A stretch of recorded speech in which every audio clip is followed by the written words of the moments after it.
नहीं बचेगा, सारे लोग आकर के बाल नोच के लेके चले जाएंगे। इसलिए कुतुब को अल्लाह छुपा के रखता है। सरकार आला हजरत रदी अल्लाह तआला अन्हु एक बार बनारस काशी शहर से गुजर रहे थे। एक मंदिर के सामने आपकी पालकी रुकी, आप पालकी से नीचे उतरे और एक शख्स मंदिर से निकला और दोनों के दरमियान पश्तो जबान में, जो अफगानिस्तानी की जबान है, उस पश्तो जबान में दोनों में बहुत देर तक गुफ्तगू होती रही। सारे लोग दंग थे। मंदिर के एक पंडित जी और आला हजरत, इन दोनों में क्या कौन सा रिश्ता है?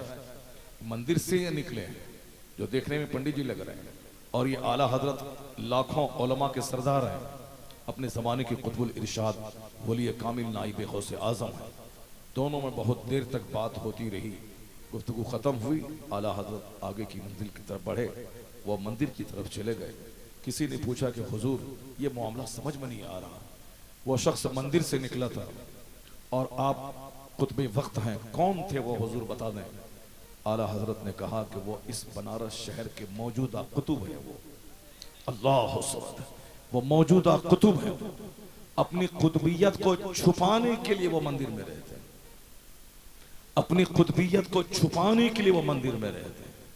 मैं कहता हूं कि समाज में लोग तो बेशुमार लोग रहते हैं, लेकिन कौन कुतुब है, कौन वली है जो इसको पहचान ले, वो कौन होता है? वो मेरी तरह हजरत नहीं होता जो कुतुब को पहचान ले, वो करोड़ों हजरतों का आला हजरत होता है। सुभान अल्लाह, क्या बात है। कैसे कैसे लोग रहते हैं, कोई जंगलों में रहते हैं, कोई कहाँ रहते हैं, कोई कहाँ। बाकी कानून के हिसाब से आप बात करेंगे तो फतवे की जबान में वो अलग बात हो जाएगी, लेकिन जो अल्लाह वालों की निगाहें जो देखती हैं, आप देख लें क़यामत के दिन बहुत सारे लोग होंगे जिसको दुनिया में हमने उनको बेईमान और काफिर समझा था, लेकिन वह लोग जन्नतों की तरफ जाएंगे। लोग कहेंगे अरे ये तो इस्लाम से अलग था, ये जन्नत क्यों जा रहा है?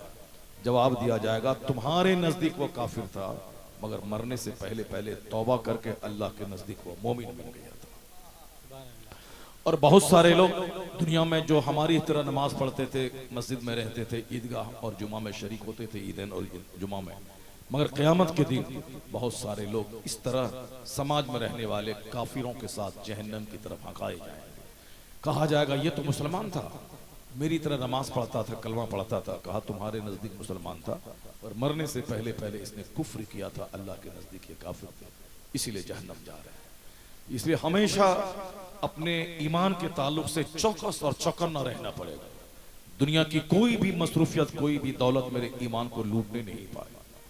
दुनिया की कोई भी मोहब्बत मेरे सीने से ईमान चोराने नहीं पाए। हर हाल में इसकी निगरानी, इसकी हिफाजत करनी पड़ेगी। ये ईमान खतरे में कैसे पड़ता है उसको भी जानना पड़ेगा, और ईमान की हिफाजत कैसे होती है, किन किन तरीकों से, इसको भी जानना पड़ेगा, तब ईमान की दौलत बचेगी। अब चूंकि हमारे नजदीक मकान, दुकान, गाड़ी की बड़ी अहमियत है, इसलिए हम लोग 24 घंटे उसी के बारे में सोचते रहते हैं, ईमान के बारे में नहीं सोचते। हजरत सुफियान सौरी रदी अल्लाह तआला अन्हु जो लाखों उलमा के सरदार हैं, जवानी में आलिम बन गए थे, जवान थे। पहले जमाने में बड़ी बरकतें थी। 5 साल से 6 साल की उम्र में लोग बड़ी बड़ी किताबों के पढ़ाने की सलाहियत रखते थे। आला हजरत के बारे में आया है कि 6 साल की उम्र में आपने 3 घंटे तक वो इल्म और हिकमत के मोती आपने लुटाए और दरिया बहाए कि उस वक्त के सारे उलमा दंग रह गए। 70 साल की उम्र में लोग इस कदर जोरदार माना खेज खिताबत नहीं करते हैं जो आला हजरत ने 6 साल की उम्र में आपने खिताबत कर। क्या बात है। बड़ी बरकतें थी उम्र में पहले, और अभी तो साहब 25-30 साल की उम्र को हो गए, एक जुमला अरबी तक नहीं आती है। 20 साल मदरसे के माहौल में गुजार दिए। मुदर्रिस बनने के बाद उर्दू शरह तलाश करते हैं, मिनहाजुल अरबिया का तर्जमा मिल जाए, फारसी की पहली का तर्जमा मिल जाए, जिसको मैं पढ़ाऊं। यह है वक्त की कदर न करने वालों को वक्त भी उसे जलील कर देता है। जो एक एक मिनट को कीमती समझता है, तालिब इल्मी के जमाने में एक एक मिनट को कीमती समझता है, वही आदमी एक अच्छा मुदर्रिस, एक अच्छा शेखुल हदीस और एक अच्छा कामयाब इंसान बन के निकलता है। जो पढ़ने के जमाने में नहीं पढ़ेगा वो अपनी नाकामी को दूसरों के सर पे डाल देगा।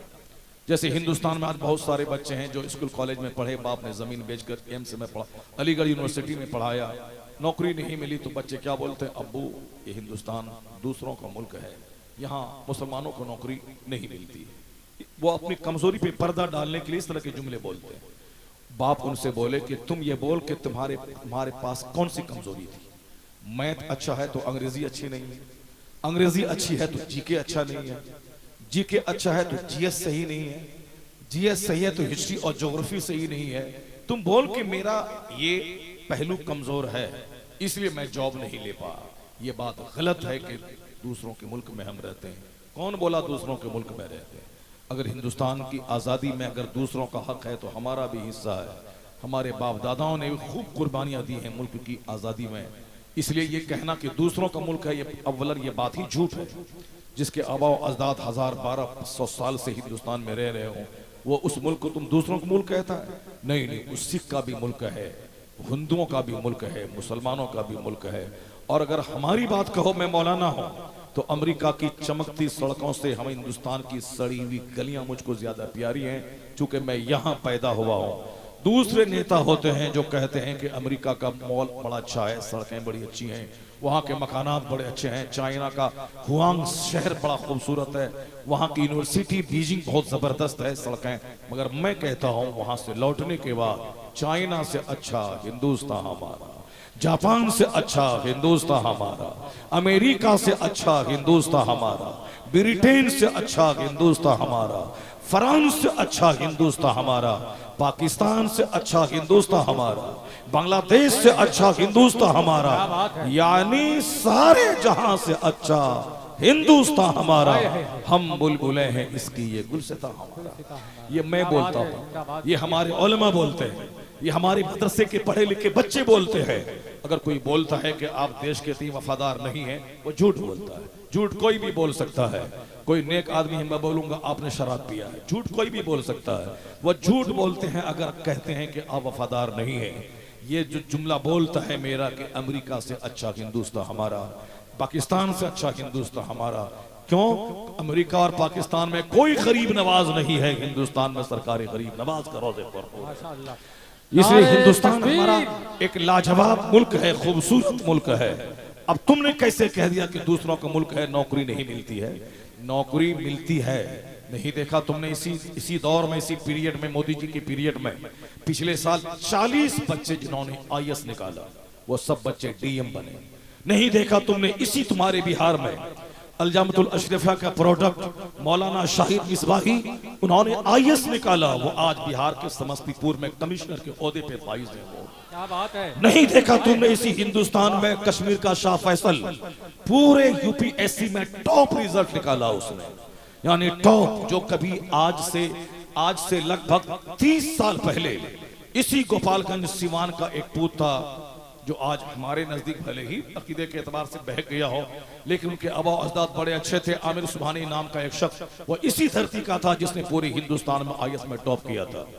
अभी अकीदे के एतबार से इख्तलाफ हो सकता है, बाकी उन्होंने इसी धरती से निकलकर पढ़ने लिखने के बाद उन्होंने आईएएस निकाला, और हर साल 30 से 40 बच्चे आईएएस बनते हैं। मुकाबला सख्त है, मेहनत बढ़ा दे। 10 घंटे पढ़ने से काम नहीं चलेगा, 12 घंटे पढ़। 12 घंटे पढ़ने से काम नहीं चलेगा, 14 घंटे पढ़। 14 घंटे पढ़ने से काम नहीं चलेगा, 18 घंटे पढ़। जब मुकाबला सख्त हो तो मेहनत बढ़ा दे, स्टडी बढ़ा दे, और जब मुकाबला सख्त है तो लड़ाई करके नौकरी और जॉब ले। ऐसा नहीं कि किसी नाआल और घटिया आदमी को डीएम बना दिया जाएगा, ऐसा नहीं कि किसी कम पढ़े लिखे को बैंक का मैनेजर बना दिया जाएगा। नहीं नहीं, हर जगह एबिलिटी की तलाश है, हर जगह काबिलियत की तलाश है, हर जगह एबिलिटी, सलाहियत और अहलियत की तलाश है। इस कदर लड़ाई कर और इस कदर तू सजदा कर कि सजदे से रूहानी ताकत मिले, 18 घंटे स्टडी से किताबी सलाहियत मिले। जिनके पास सिर्फ मेहनत है वह तुझसे मुकाबला नहीं कर पाएगा, क्योंकि तुम्हारे पास मेहनत भी रहेगी और खुदा की तरफ से बरकत भी रहेगी। तो हर मैदान में पहले तू कामयाब होगा, बाद में दूसरे लोग कामयाब होंगे। अल्लाहु अकबर, अल्लाहु अकबर, या रसूल अल्लाह, या रसूल अल्लाह। सिर्फ आंख बंद के जीने से काम नहीं चलेगा। दुनिया के जो ज़ाब्ते हैं, दुनिया के जो उसूल हैं, दुनिया में कामयाब होने के जो फार्मूलाज हैं, उस फार्मूलाज को अपनाना होगा। सिर्फ जोशीली बात करने से काम नहीं चलेगा। ये दुनिया दारुल अमल है। जिस तरह का पेड़ में लगाता हूं उसी तरह का फल निकलता है।